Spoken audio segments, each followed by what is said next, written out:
It's good to be with you again. This is our seventh week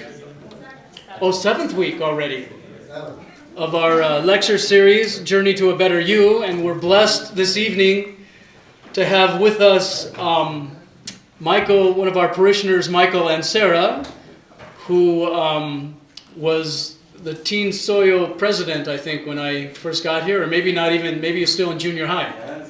At one point, he was very active with our teens and still very active in our community, and he is going to speak to us tonight about the meaning of service and the way that our faith is expressed through our service to one another. And he's very active in service not only here at our community, but also in the greater Detroit community. And it'll be interesting to learn from Michael some of the things that he's been involved with and some of the exciting organizations that are here in Detroit that we can really tie into to take our faith, to express our faith to the world around us here in Detroit. And then also we will have a panel. We'll have a panel discussion by the director and some of the what do you call yourself? The Catechists from the Catechesis of the Good Shepherd program that's offered here every week. And if you haven't ever heard about it, I'm not going to say too much about it. You'll be very interested in this very special Montessori type of Christian education that we offer here at the Basilica. So it'll be wonderful to hear from them. Thank you for being with us. Please stand and let's begin with prayer. Glory to Thee, O Christ, our God and our hope. Glory to Thee, O Heavenly King, O Comforter, the Spirit of truth, present in all places and filling all things.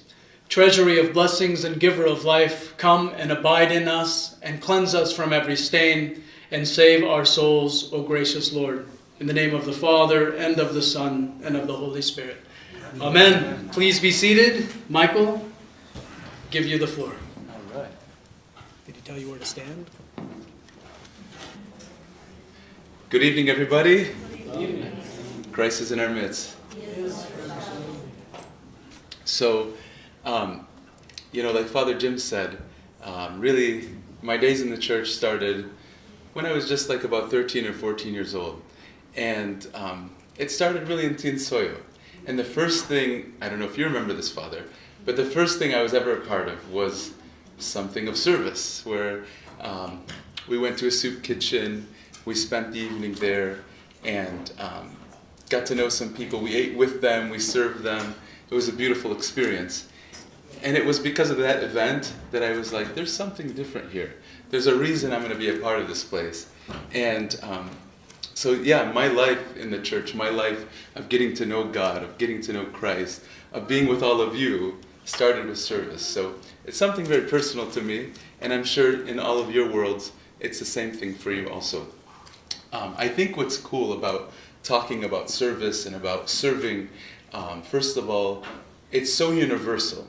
There isn't a person in the world that I can go talk to, and if I were to encourage them to serve, or just talking about serving others, nobody's going to look at me and be like, no, I'm not going to do that. What are you talking about? Like, you want to go help somebody, Like, very few people are going to, stand in the way of that and stand against that.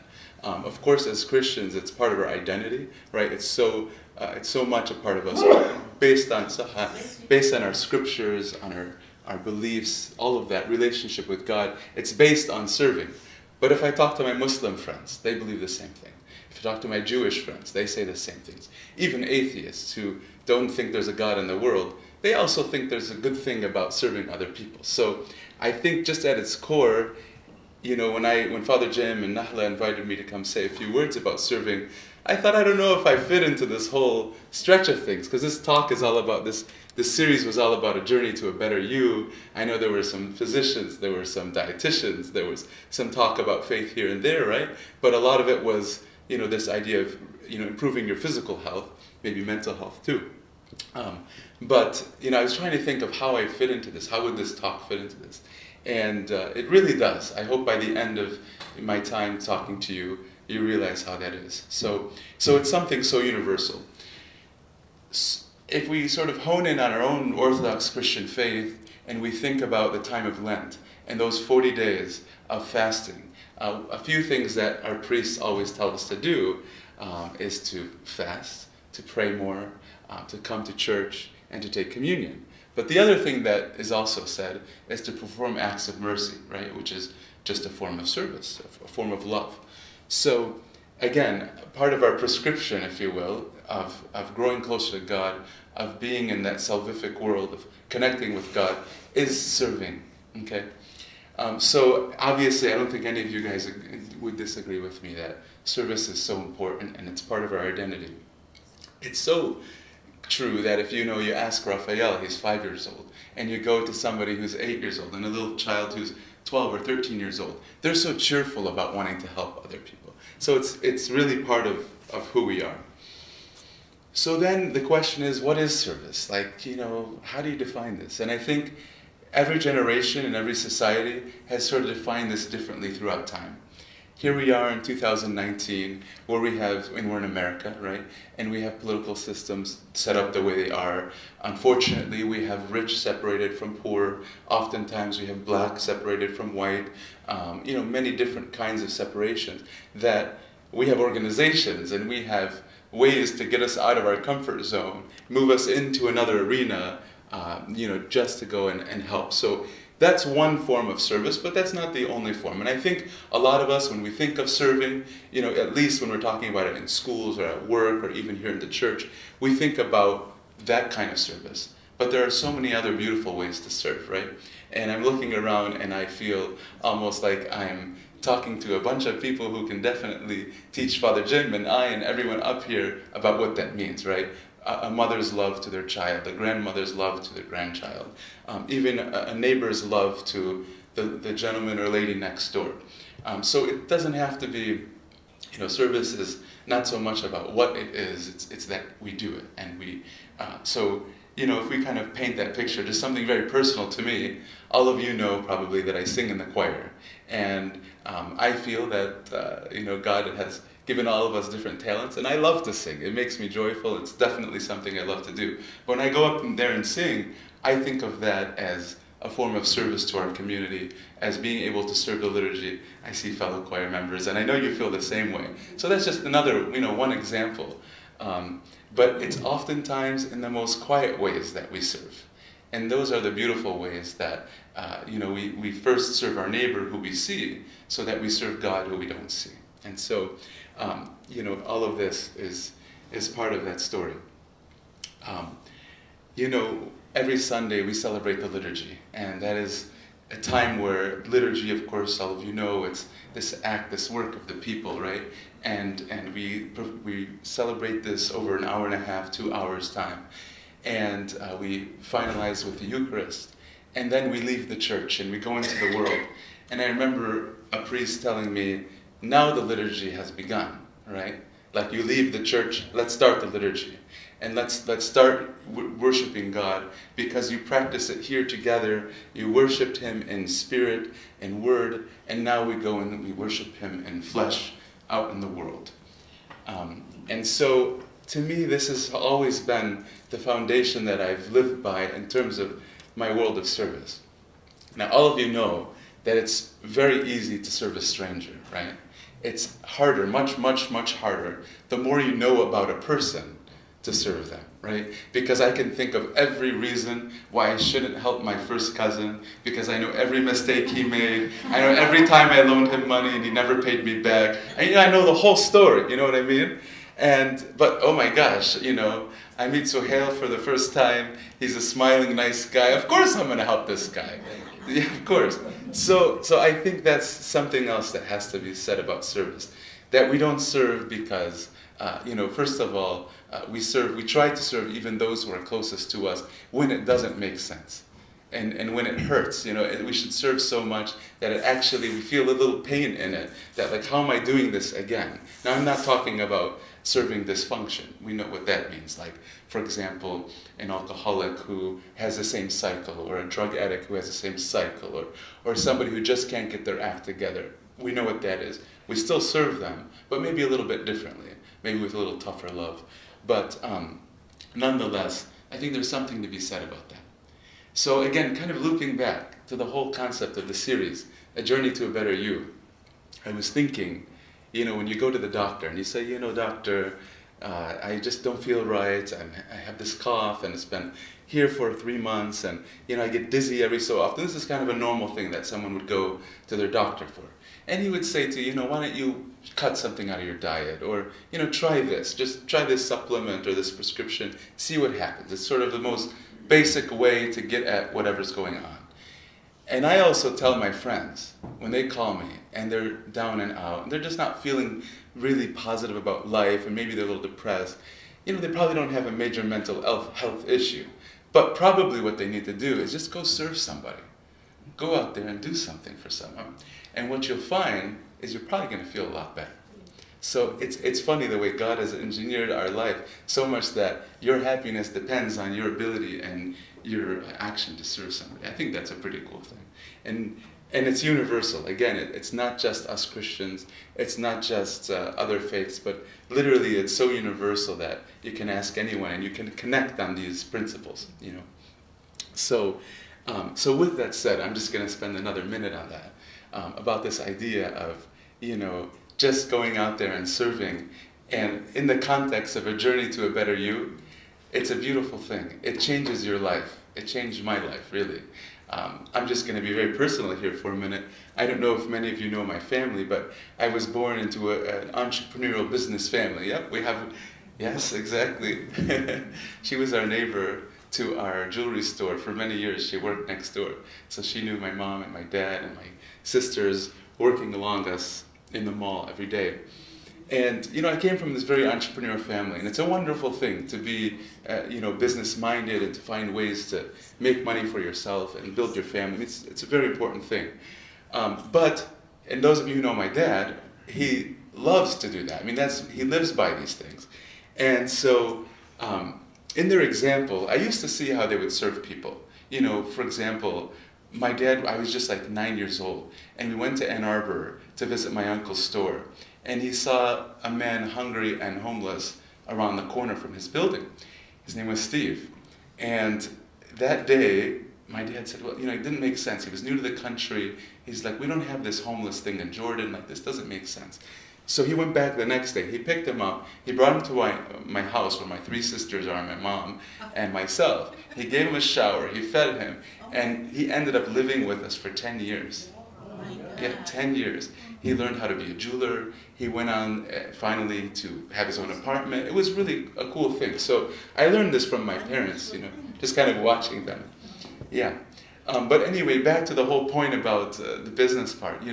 It was always, I was groomed to be this person who's always in business and whatnot.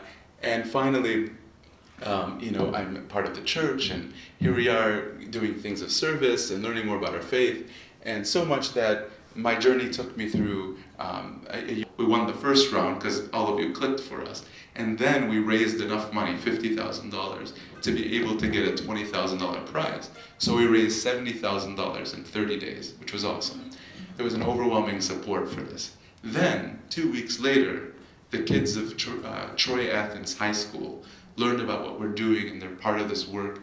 And all the teachers were just so amazed by everything that's going on that they basically put aside the money that they raised in a week. It's called a charity week for them. It just concluded, and they awarded us $130,000. So in the last 60 days, we've been able to raise $200,000. And we hope to hire a fundraiser. I bet many of you in this room, even though you're part of this parish, and the people who started this group are part of this parish, you may have never heard of this before. So what we're hoping to do is to hire this person who can go and have coffee with you, get to know you, tell you about what we're doing, and see how your talents can serve and be a part of the work.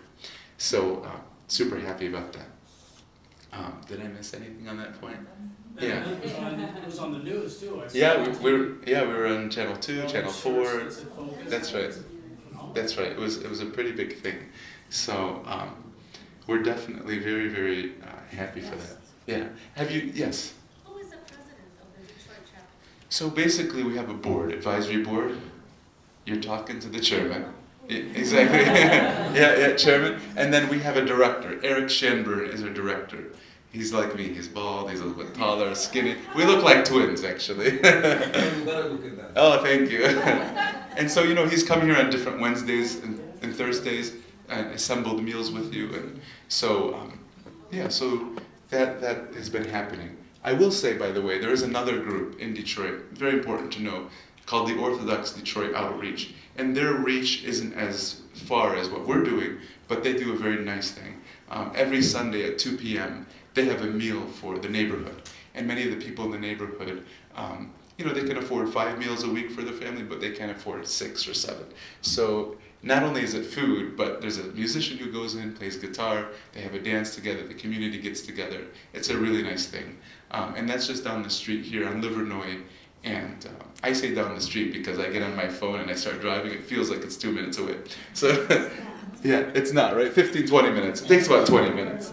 Yeah. Livonia, Michigan. Thank you. So that happens also. So I guess what we could do is we could open it, I'm just looking at my cards to see if there's anything else here. I can open it up to any questions or other conversation points you guys might have. Yeah. Oh, yeah, of course. So are there any questions for now? Any thoughts? So I have one. Okay, Abuna. So thank you for an awesome presentation. Of course. And for everything that you're doing through this incredible organization, Focus, and for your words. And you said something that rings so true. You said it's very good to serve, and it's easy to serve others. But when you think of those closest to us, it's hard to serve. So I think that this is probably true even within a parish family. And for some reason, it's difficult. It's easy for a community to reach out to others and serve them. But we've been thinking recently, and I want your advice and maybe your comments and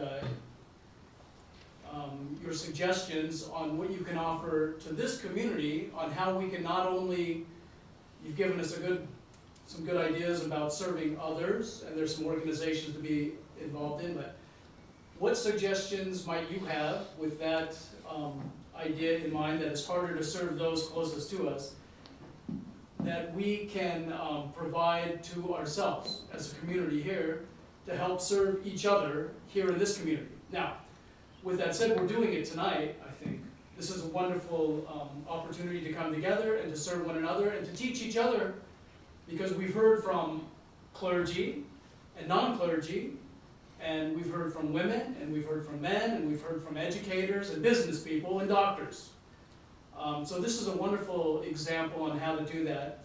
And I think we're going to hear from another organization that's doing it here within this community. But are there any suggestions that you could offer to this community on how we can better, as Christians living together in this family called the Basilica of St. Mary, to serve one another?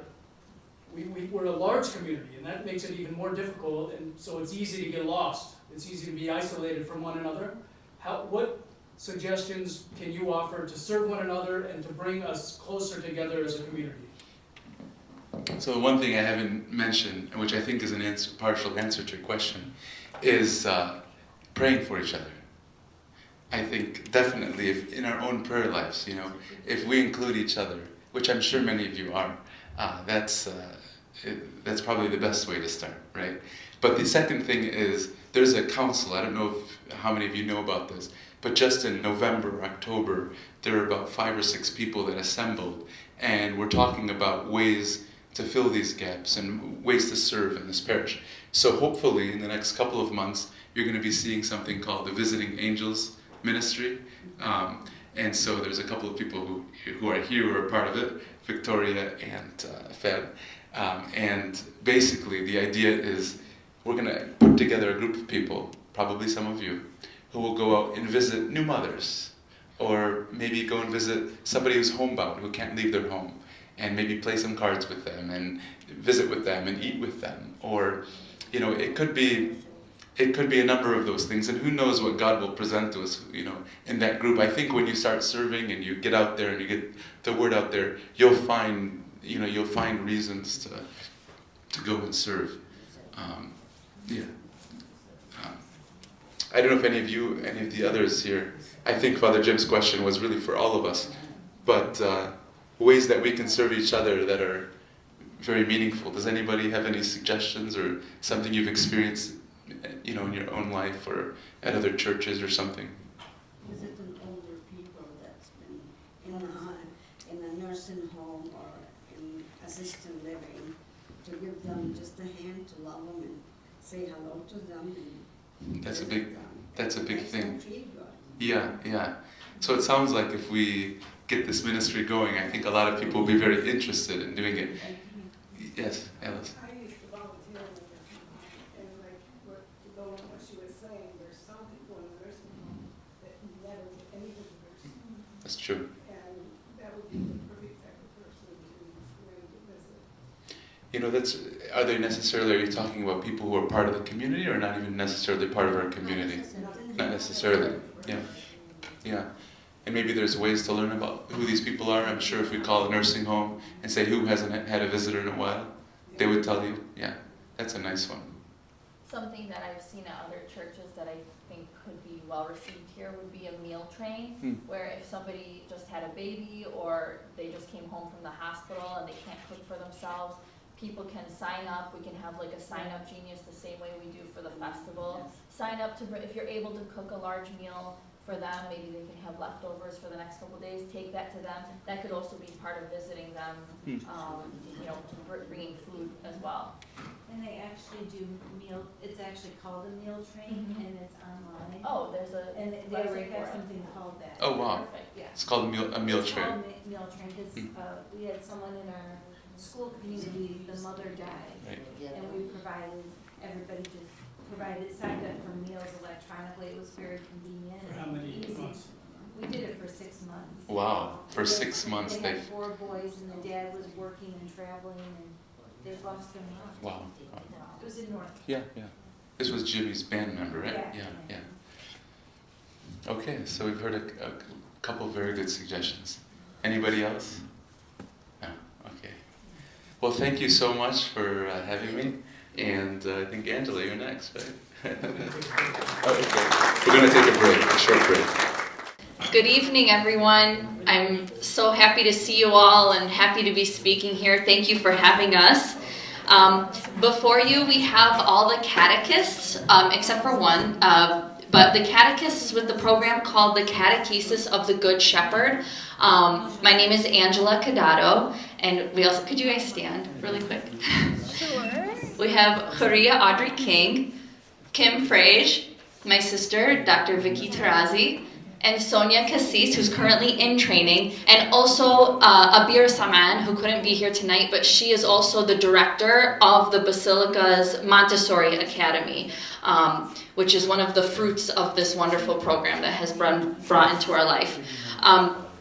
So all of us have been through at least 90 hours of training for this religious education program.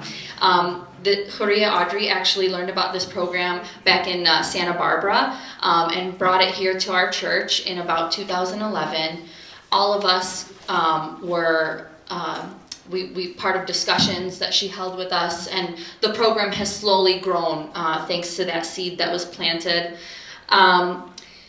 The program has been offered to children not only within the parish, but also to the Basilica, the Montessori Academy, which has children from all over the community, not just Orthodox children. And this is a religious education program offered to the youngest members of the body of Christ. Level 1 is for 3 to 6 year olds, and Vicky last year actually trained for level 2, which is offered for 6 to 9 year olds. And this program even has the potential to grow to up to 12 years old, which is a goal of ours, inshallah. So tonight we want to share with you the beauty of this program, how it addresses children's fundamental thirst for a relationship with Christ, and ultimately why we feel this program offers the best approach to children's religious education and providing a firm foundation for their faith. So Audrey, I'm going to ask you to start us off. Thank you, Angela. I think I saw almost everyone here tonight and said hello, but for those of you who I didn't say hello to, thank you for being here and thank you for listening to what we have come to fall in love with, which is the religious education of our very youngest children, ages 3 to 6 years old. So here's what I want to start off with.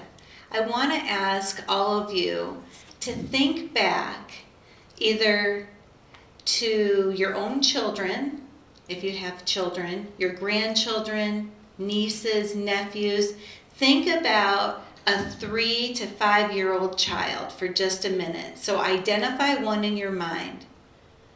And if you don't have any children you can relate to, think of yourself as a 3 to 5 year old child.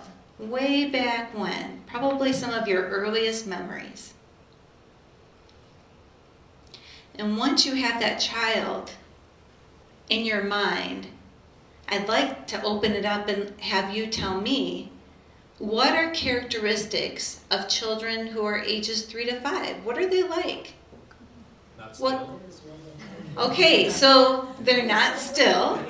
They're not still. And that's a common belief, that children are active and running around and loud and not still. That's one thing. What else? Watch their games. They like to play. Yep. They're curious about everything. They want to ask questions. They're curious about everything and they ask a lot of questions. Why? What's this? What's that? Yeah? What else? No, they reach for their phone and they find it. They reach for their phone. But interestingly, yes, they want to do what adults do. They're starting to realize that there is a life beyond. They're not as dependent. They're dependent on their parents, but they're at the same time starting to be independent. They start to say, I want to do it myself. Yeah. Right? Yeah. No, I want to do that myself. So they're starting to become more independent. Anything else about children that you can think of?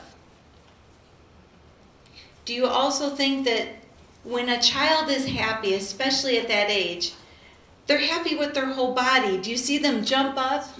It's not just they're smiling, they're happy, they're excited to see you. Father Jim and I would always talk about how we loved it when we would come home and our kids would just be running to the door, Mommy, Daddy, and like they grab our legs.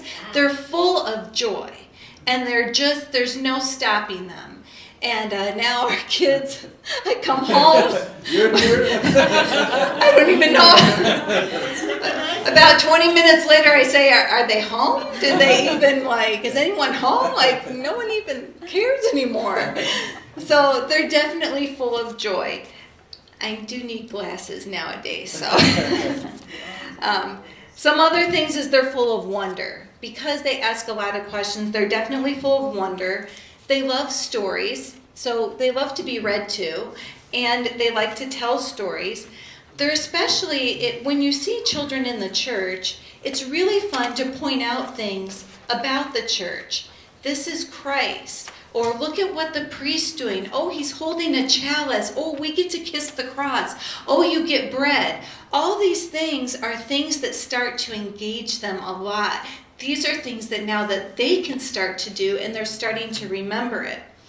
The other thing is that children love structure, and they actually love to be peaceful. But if you think of our world today, and you think of what we're giving our kids, we give them so much noise. We give them action-packed shows that sometimes are not appropriate for young children and their minds. We're giving them the phone, and I understand now the phone is part of life, but we really have to watch it at that age because they're still developing and we want their imagination, their curiosity to grow. And They want, actually, we say they're loud, but they actually want peace. And that's what we've learned from our training, is that children really want a sense of peace, they want structure, and they want control. And believe it or not, we have had in our atrium and other atriums that we've observed, and an atrium is a classroom where we do this program, by the way. You can have 23-year-olds quiet, working. Now, they're not quiet, like they're not just sitting there, but they're engaged in their work. And that's a really important thing, because what we try to create, the atmosphere that the ladies are going to share with you, is we try to create an atmosphere where silence is okay. And why? So that they can listen to the voice of God. And that's something that none of us, a lot of us today, I know for myself, I don't have time to just be quiet. And when I get home from work, just like many of you, I turn on the TV and I want to veg. It's hard to then turn off the TV, wean myself away, be quiet, and try to do anything else. I'm exhausted. So it's with that I wanted to share just a little bit about it, since we're talking about the religious formation of children, just to kind of set the tone. Who is the child? Sometimes children are just pushed away. They're not important. They're a nuisance. They need to go sit at the kids' table. But they really can be part of our community in a big way. And the last thing I'll just leave you with before we go on is, what is the teacher's role, or what we call catechists? What's our role in all of this? Unlike other classrooms, Sunday school classrooms, what we do in the atrium is we listen to the children. We present material, which I know Kim is going to be doing later in this presentation. We present material and we learn with them. We just sit and be quiet. The atrium for me was a time for me to be quiet with God, because I don't always get to be alone with Him like I should or like I desire to. And so it's with that we don't give them all the answers. We're not the teacher that says, okay, Christ died there's a time when children need that. But at this age, this sensitivity where they are, the ages 3 to 5, we want to jump into that sense of wonder. How much does God really love us? Can you believe that tiny mustard seed? If He loves that mustard seed, and that mustard seed that you can barely see, and we show it to them, grows into this beautiful tree, how much more does God love us? And with that, I'd like for you to be thinking about that as we go through the rest of the program. So thank you. Thank you, Audrey. Can you see why we were all drawn to this program with these beautiful explanations? And so I want to give you a little bit of background on the history of this program before we move forward, and I want to also explain a little bit about how this ties into a wellness journey for ourselves as adults. But this program was actually started in 1954 by a woman named Sofia Cavalletti in Rome, and she collaborated with Montessori teachers as well. And Sophia was a scholar, an academic of scripture and Hebrew. So she really knew the Bible. She knew her stuff. And one day, a mother of a 7-year-old child asked her, would she please instruct her son in religious education? And she said, no, I know nothing about children. And the mother persisted, as I'm a mother now, so I know I would too. But she finally consented. She said, I'll teach your child. And going in without any expectations of what the child would learn or what they would, how they would learn, allowed her the space to recognize that she was with the child in a way of being in the presence of God that is both unique to the child and a gift to the adult who stops for long enough to notice. So that part really stands out to me of her history, because this isn't just a journey of the child. It is for the adult as well. We're going to talk about some of the scripture where we see Christ say, become like little children, for the kingdom of heaven is theirs. And how can we do that, and how the Catechesis of the Good Shepherd, CGS, that program, helps us as adults to enter into that space with them. So I want to get into elaborate a little bit more on what Huri Audrey was talking about. Sophia Cavalletti notes that Maria Montessori actually said that childhood is the sensitive period of the soul. And they noticed two things when they were observing children who were learning in their atrium, in their classroom, who were having a religious encounter with God. They noticed a joyful feeling of true joy, which we'll talk about a little bit more, and the dignity of the child, as compared to maybe a more traditional, what we would see in like a traditional church school classroom.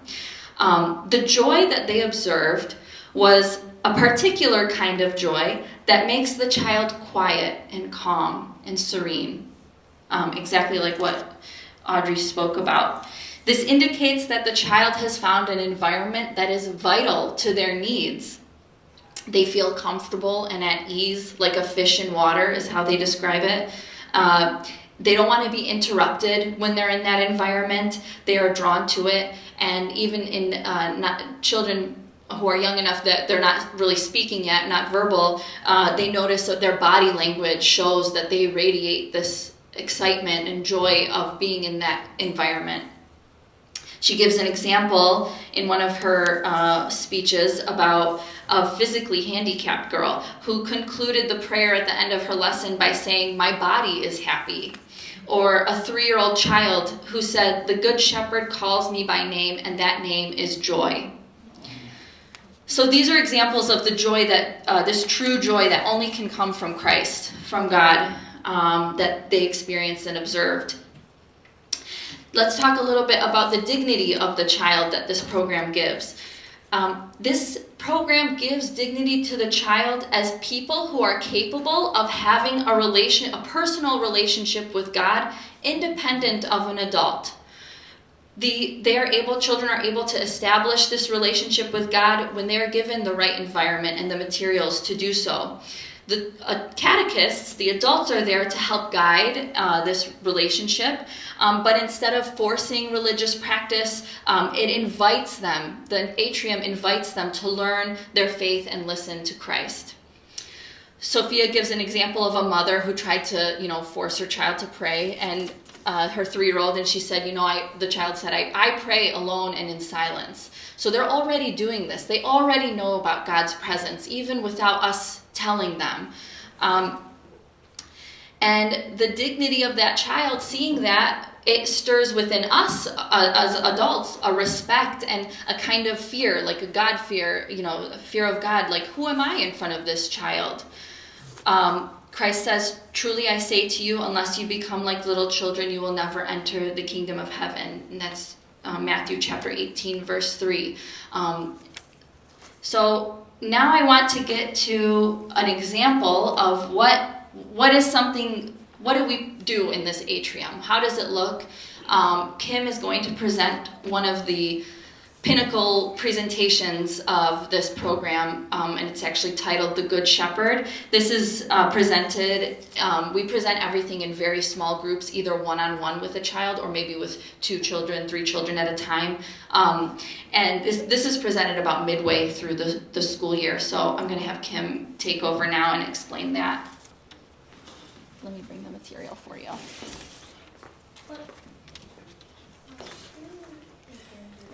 So I'm going to be giving this presentation on the table. If by chance you're not able to see the table well, I invite you to move to another space where maybe you are, because I will be using the materials as part of the presentation. So go ahead and do that now if you need to. Okay. So at the conclusion of our discussion here, we will invite you to our classroom or atrium. And one thing I just want to point out is that all of our material is handmade. So this isn't stuff that we go online and we purchase, like a curriculum, and we teach from it. There's about 54 presentations in level 1, which is 3 to 5-year-old, and many of them look like this. So as an adult, even as you're looking at this work, I'm sure you're thinking, oh, that's interesting. What is this? What are we going to do? So that's also all the works, as we call them, are, I find, very inviting. So just something to notice. This presentation is given, like Angela said, right before Great Lent. So the children have learned geography. So they actually learn about Nazareth, Jerusalem, Bethlehem. So they're familiar with these cities and the events that happen there. They've learned about infancy narratives. So we tell them stories about Jesus when he was a baby or before he was born. So they have a lot of background information coming into this presentation. With that, I'll go ahead and get started. Not used to presenting to adults. It's usually On the floor. On the floor, we're sitting. So to just set the tone, we, would be sitting face to face with a child or maybe a couple children. And I would have the material, or catechists would have a material by us. We'd have a mat or a rug because that's where all the work is done. So we have our defined space, and we'd have someone like Raphael very intently listening to the presentation. So with that, I will get started.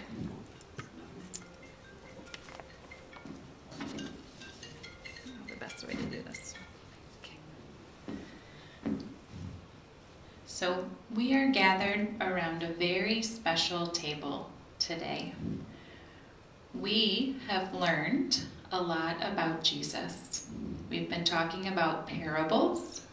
We know that parables are short stories that Jesus told that have a special message.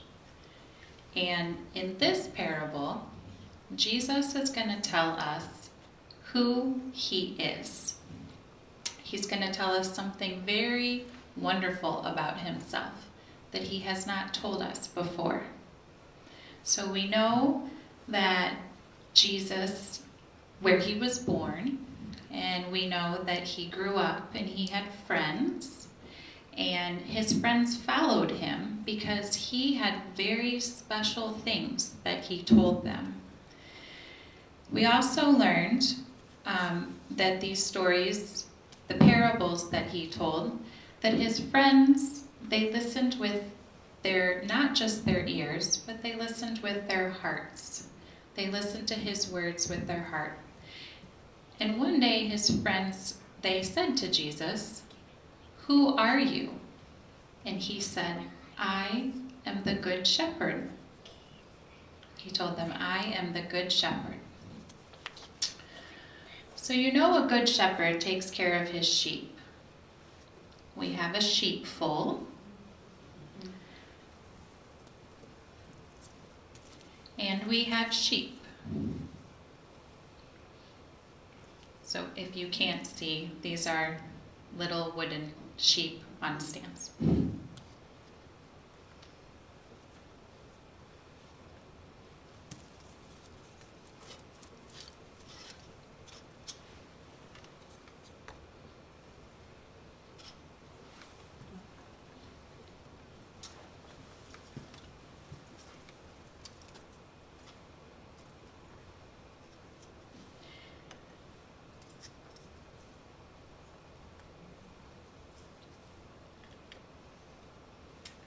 And we have a shepherd. We know that a good shepherd takes care of his sheep. He feeds them, he protects them, he loves them, he calls them by their name. He knows each of their names. The sheep follow the shepherd. They follow him wherever he goes.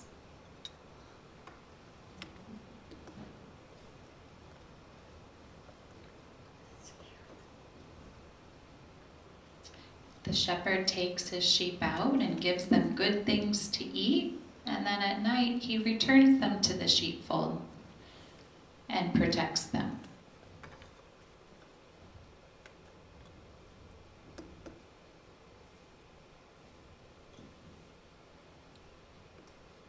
I wonder what it's like to be one of those sheep in the sheepfold that's so loved and cared for.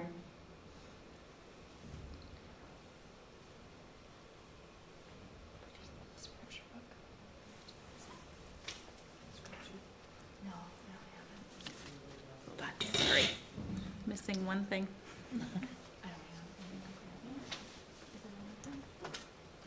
Thank you. So these words are taken from the Holy Bible, but I have them in a nice book here, so it's easier to read. Let's hear Jesus' words.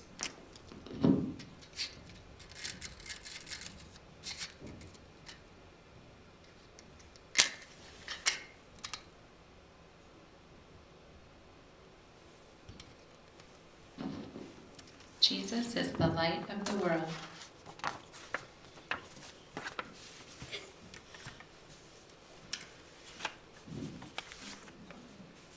The Good Shepherd calls his own sheep by name, and he leads them out.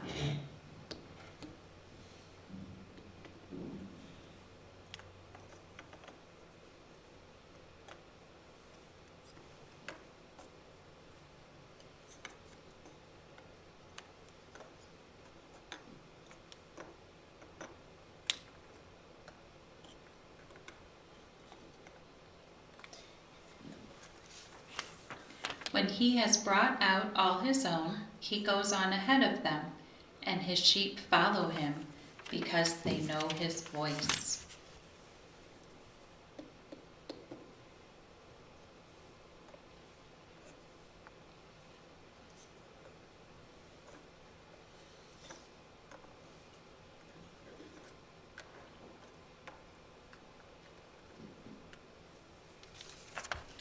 But they will never follow a stranger. In fact, they will run away from him because they do not recognize a stranger's voice. I have come that they may have life and have it to the full. I am the Good Shepherd.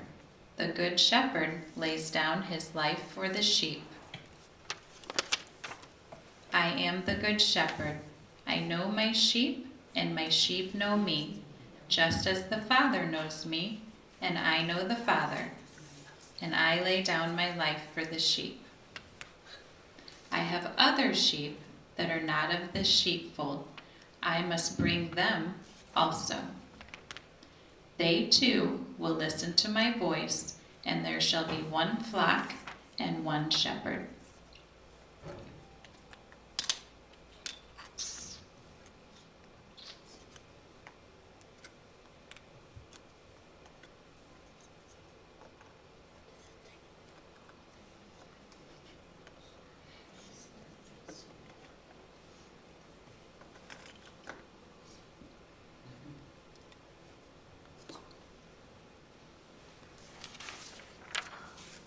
So we know so many names for Jesus: Messiah, Emmanuel, Prince of Peace. Now we know one more, the Good Shepherd. I wonder how it must be to be a sheep in the Good Shepherd's flock, how far those sheep hear the Good Shepherd's voice, and how wonderful they must feel that the shepherd knows their name. I have a song that will help remind us of this parable. So we typically sing the song. I'm not Michael and in a choir. We're not the choir. We're not the choir. But we would sing "The Lord is my shepherd," which the children love. They love song, as you know. So then we would snuff the candle.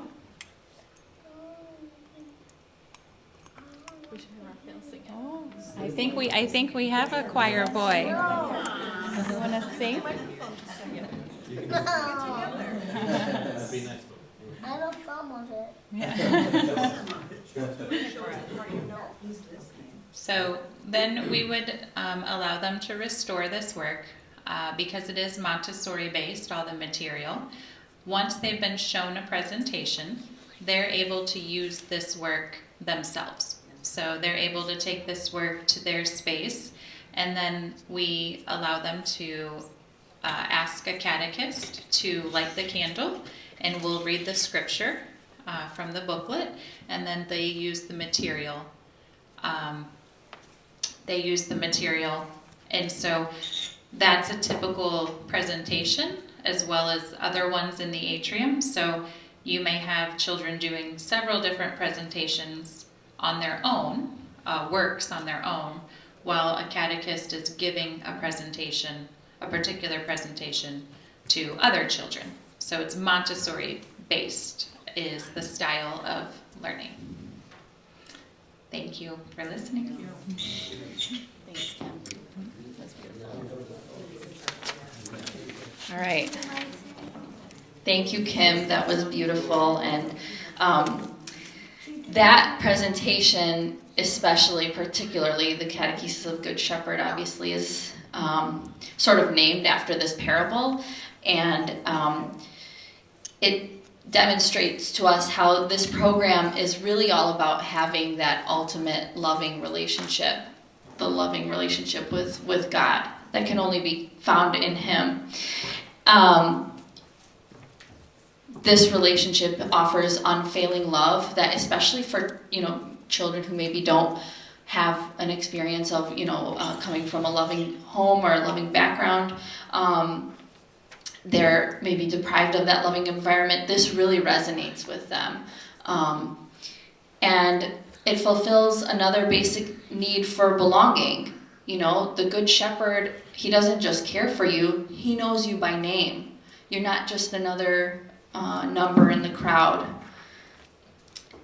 And ultimately, we hope that this program offers the appropriate foundation for the religious formation of the child, for their upbringing in the church.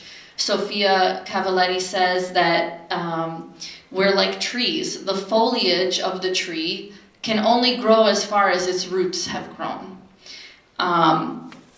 So only if we're firmly rooted in our faith tradition will we be able to grow and encounter the world and other traditions safely by having that firm foundation.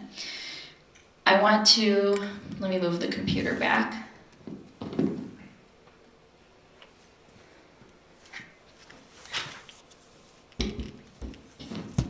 I want to go through some pictures of our atrium here. Oh, first I have this quote.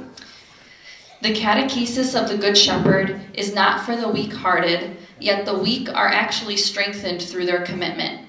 It is not fun-filled and cute, but it is filled with deep joy and great beauty. It doesn't offer simple answers. It creates wonder. Its teachers are not recruited, they are called.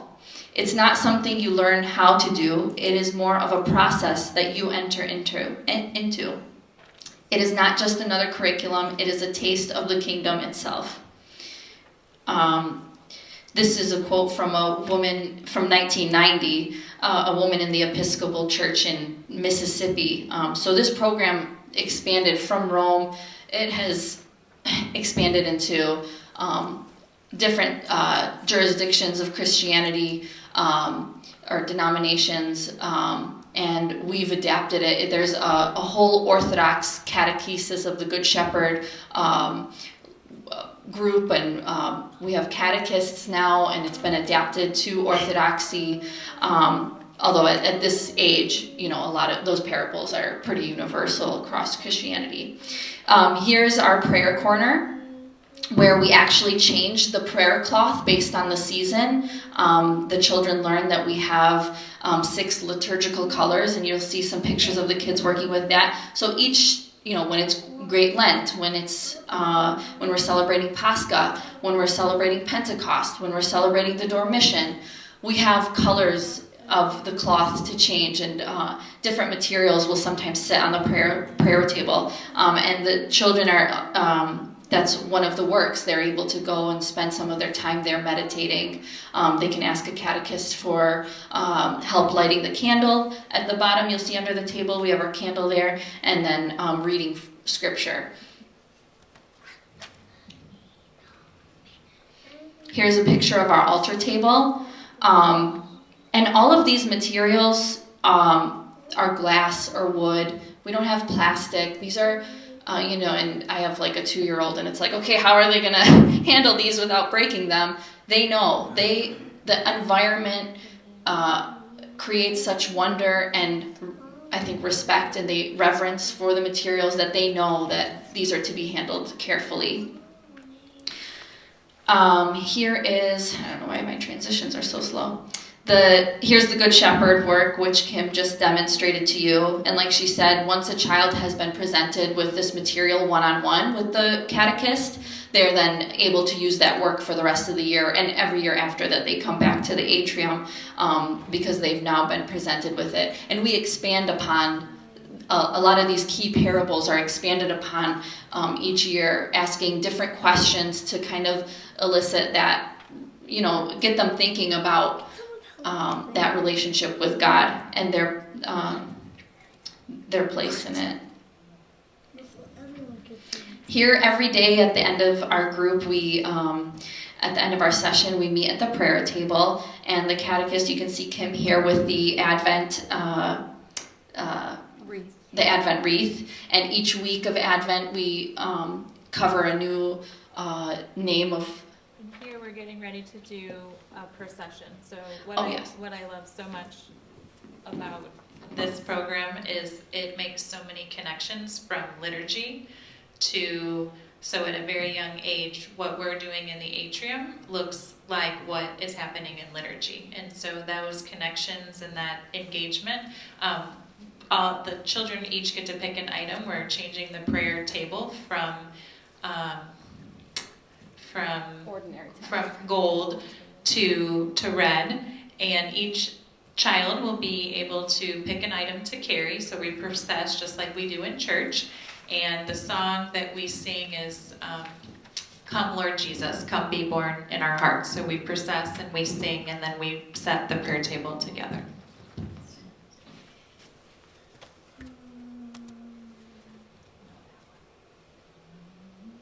Here's one of our, I guess it's considered practical life works, which is a Montessori concept, I think. It's flower arranging, and the children are able to, somebody brings a fresh bouquet of flowers, and this is one of the most popular works, I think, is they get to, carefully pour their own water and select a flower and cut it themselves, and they have little doilies they can display around the room, and they love doing that. Here's another picture of a child working with the altar works. And here's the liturgical colors vestments. We have songs that correlate with all these works. So this one is like purple, red, green, gold, blue, white are the colors of the year. And it explains I'm not going to sing it all the way. You chant with your brother. Yes. These vestments were actually made by the nuns at the Dormition Monastery in Rives Junction. So all of these, even in the altar table, I think they made the cloth, and also what are the stands called? I think Robert Keysmith made those for us. So all these materials, it's not just, like Kim said, it's not just purchased, on a trip to Walmart. It takes the time and effort of the catechists and the community and as a whole to really make this work and put all that care and effort into it. Here's a child working with the Good Shepherd works. Here's at the beginning of the year, one of the works is with different crosses. I don't remember the specifics. The sign of the cross. They're learning the sign of the cross, and we have different types of crosses that they can kind of ponder. Okay, this looks different than this one. Here's another one, child working with the vestments and the liturgical colors. I think this was This year in Advent, just the table. Part of the Advent table, setting the table for Advent. I don't know what work this is, but it's another. Infancy narrative. Oh, infancy narratives. Yeah, I think this is one of the infancy narratives as well. Visitation to Elizabeth, maybe. The Elizabeth's visit, or Mary's Elizabeth visitation to Elizabeth. Working on the sign of the cross. And this is a child, this is Father George's granddaughter actually a few years ago, working with the art. We have art and practical life, so they can, if they want to work on, I'm thinking about God and they want to draw a picture, and they have those materials available to them as well. Oh, these are children learning the practical life works at the beginning of the school year.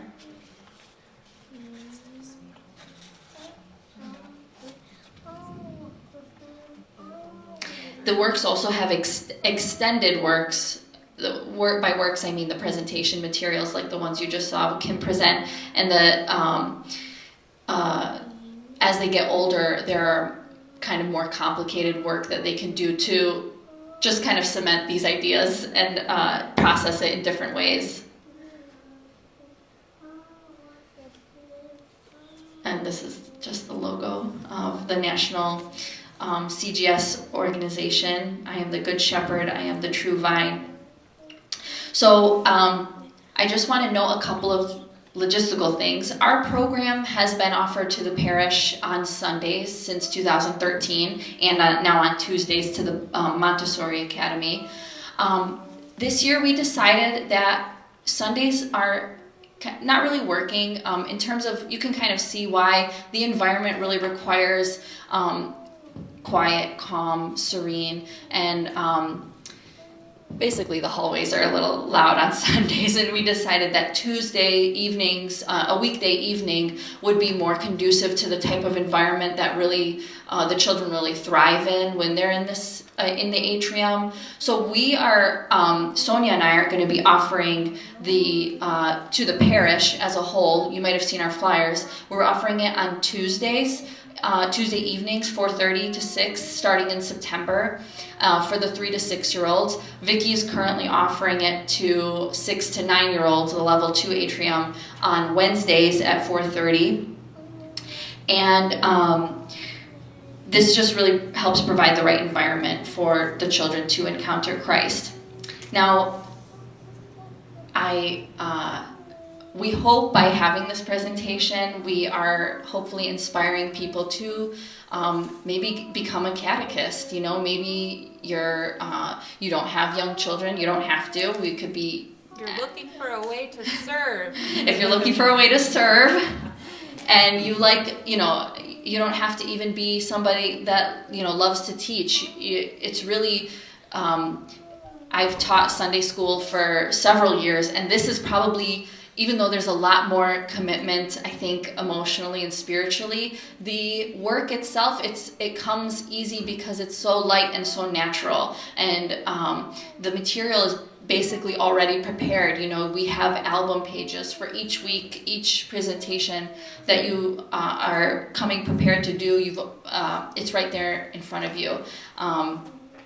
I remember rehearsing the first time before I taught, and my husband was like, "Well, you're talking to 3-year-olds," and I said, "Well, you know, this is important information, and presenting it in the way that it gives them the chance to wonder and really, like I said, have that relationship with Christ that they are capable of having on their own." That was really important to me. And we, like I said, we do want to invite you all to come and see our atrium if you are willing to, if you would like to after this. And I think that's it. Does anyone have comments or open up to questions? Any questions for us?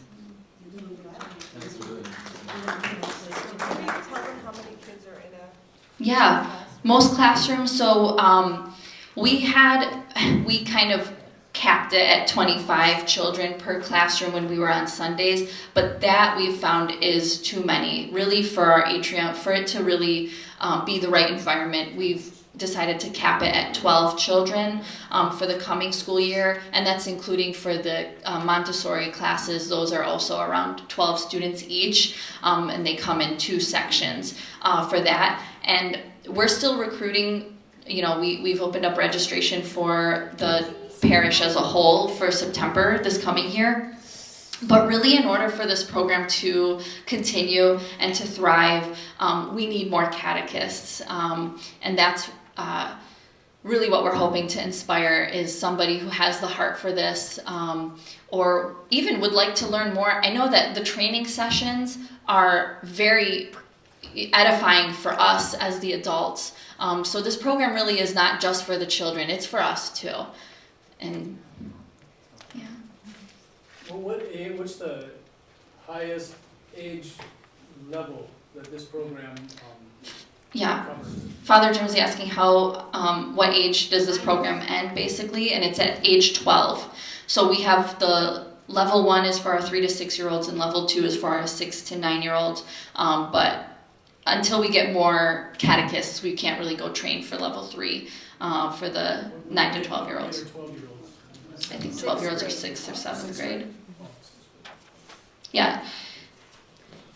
And the work gets different as they get older.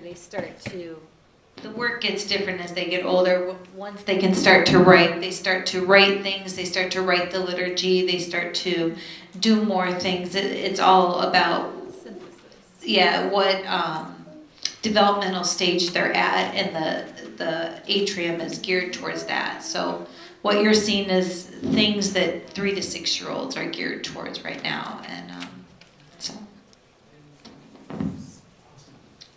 Okay. Thank you. I think we should give Michael and the catechist a round of applause. As you can see, the future of the parish is in great hands. I mean, can you imagine? Our kids are learning the love outside of the home. Really, all we can do as a community is to solidify what's happening in the home. But when the kids are here, they are learning the love of Christ, and they are learning the joy of Christ, and they're learning a connection to what we do here.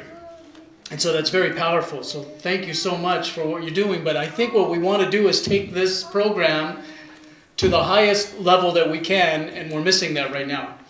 So we have the first and second levels, but we need this third level. So really, we need to spread the word and get more to help so that we can continue this program to the highest level. And Michael, thank you for sharing with us that service is the great humanitarian equalizer that brings us all together. So God bless you. Please, I have some announcements for you. So next week is our final lecture for the Journey to a Better You series, and that will be presented by Father George Shalhoub and somebody else? No, only Father George? Oh, I thought somebody was going to be with him. Father George will speak about the power of prayer. So he'll finish off our series. And then I want to also let you know that our Midwestern region is going to have a conference in Flint at St. George, our sister church in St. George, with Bishop Anthony. That's March 1st through the 3rd. That's next weekend, I think. Next Friday and Saturday and Sunday. If anybody's interested in that, please let us know and we can give you the details. But our bishop will be there, and so it's some of our teens for sure are going to be going up. And if anybody else wanted to go, that's an awesome opportunity. Then, in about a week and a half, on March 5th, we will continue with this lecture series, but there'll be a second session with the theme of the life of the liturgy. And that's going to be another presentation which will be offered every Tuesday throughout Great Lent. So the first one will take place on March 5th. That is an introduction to the liturgy, and also he's going to discuss the issue of baptism. And then you have a flyer on your table so you can see the topics that he's going to cover. It's going to be very, very interesting and very detailed about the Divine Liturgy. And I know throughout this last Journey to a Better You, there have been a lot of questions about the Divine Liturgy. Eric's going to offer the answer and how we can better understand what we do on Sunday. And then on March 9th, this is a seminar, a day retreat with Father George on the mystery of love and marriage. It's a Saturday, March 9th, from 9 o'clock till 4:30. We do this every year for those that are getting married in our church that calendar year, but it's open up to everybody. So Father George is very knowledgeable. I think he has a doctorate degree in marriage counseling and a doctorate of ministry in marriage. And so you're welcome to join us on that day as well. Am I missing anything? Are there any other announcements? Any other questions? Or yes? For what? The marriage? Oh, Sonia? Oh, down at the bottom. 6 to 7:30 on Tuesdays. Yeah. So beautiful. All right. Well, if there's nothing else, please stand and we'll close with a prayer. After that beautiful presentation, I want to light the candle and then say a prayer. Okay, Raphael wants to lead us in a prayer, in a song before the prayer. I want to sing it with someone else. Okay, your mom will sing it. Here, come over here. Come over here. Ready? Go ahead. The Lord is my shepherd. I'll walk with him always. He knows me and he loves me. I'll walk with him always. Always, always. I'll walk with him always. Always, always. I'll walk with him always. Thank you. In the name of the Father, and of the Son, and of the Holy Spirit. Amen. God is with us through his divine love and grace for mankind, always, now, and ever, and unto ages of ages. Amen. Have a wonderful evening. Thank you so much.